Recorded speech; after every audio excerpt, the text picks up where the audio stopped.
So చాలా mesmerising అనిపించింది చిన్నపిల్లలకు కూడా. సో మనకు ఒక మాట అంటారు, చిత్తం శివుడి మీద భక్తి చెప్పుల మీద అంటారు. సరే ఈ సినిమా తర్వాత చిత్తం ఇప్పుడు విష్ణు మీద భక్తి కన్నప్ప మీదకి మారింది. అది నేను చెప్పాలి. Thank you so much Vishnu గారు క్రిటిక్స్ ట్రోలర్స్ కూడా దొరకని అంతు చిక్కని లేదంటే వాళ్ళు విమర్శించలేని స్థాయిలో ఈ సినిమా అవుట్పుట్ ఇవ్వగలిగారు. ఈవెన్ మీ ఈ మధ్య రీసెంట్గా మీ పర్సనల్ లైఫ్లో కూడా మీ బ్రదర్స్ కాన్ఫ్లిక్ట్లో కూడా మీరు చాలా విషయాలు ఫేస్ చేశారు. అలాంటిది మనోజ్ కూడా మొదటి రోజు చూసి చాలా అప్రిషియేట్ చేశాడు ఈ సినిమాని. దాని పట్ల మీ reaction? I just want to thank everybody. సినిమా చూసి అప్రిషియేట్ చేసిన ప్రతి ఒక్కరికి my sincere thank you. Vishnu గారు కంగ్రాట్స్ అండి మీకు మీ టీంకి. బిగ్ సక్సెస్, మంచి కంటెంట్. మీరు ఓటీటీ కూడా రైట్స్ ఇవ్వలేదు, థియేటర్కి అందరూ వచ్చి చూడాలనే హోప్ ఉంది. కానీ ఇంకా ఇప్పుడు పైరసీ వచ్చిందని చెప్పి నాకు లింక్ వచ్చింది.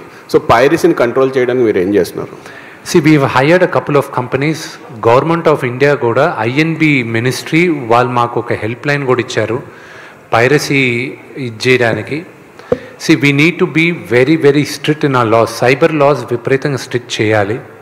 బట్ కన్నప్ప లాంటి సినిమా థియేటర్లో చూసే ఎక్స్పీరియన్స్ మీకు మొబైల్ ఫోన్స్లో టీవీస్లో చూస్తే రాదు. It will not be there. And సినిమాని ప్రేమించేవాడు, సినిమాని ఎంజాయ్ చేయాలనుకున్నవాడు వెండితెరపైనే చూస్తాడు.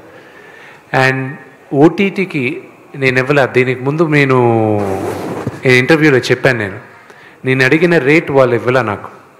నేను చెప్పాను సినిమా హిట్ అయ్యి ఇంత కలెక్ట్ చేస్తే ఎంత ఇస్తాను, ఒక నంబర్ చెప్పారు, చెక్ రెడీ చేసుకోండి అన్న. ఈరోజు ఫోన్ చేసి అదే చెప్పారు వినయ్ గారు, చెక్ రెడీ చేసుకోండి అని. విష్ణు గారు సార్ ఇక్కడ యాక్చువల్గా ఇది ట్యాంక్స్ మీటు. మీరు ప్రేక్షకులకి ట్యాంక్స్ చెప్దాం అనుకుంటున్నారు, కానీ ప్రేక్షకులుగా మేము చూసినందుకు, ఇలాంటి భక్తి సినిమా ఇచ్చినందుకు మీకు నిజంగా హృదయపూర్వకంగా ట్యాంక్స్ చెప్పుకుంటున్నాను. అంటే నాకు తెలియదు, స్టోరీ తెలియదు, దేవుడి గురించి తెలుసు, కానీ చూసిన తర్వాత నాకు అర్థమైంది. నిజంగా థ్యాంక్ యూ వెరీ మచ్ అండి. ముఖేష్ గారికి సార్, మీకు ఇంతకుముందు నేను బయట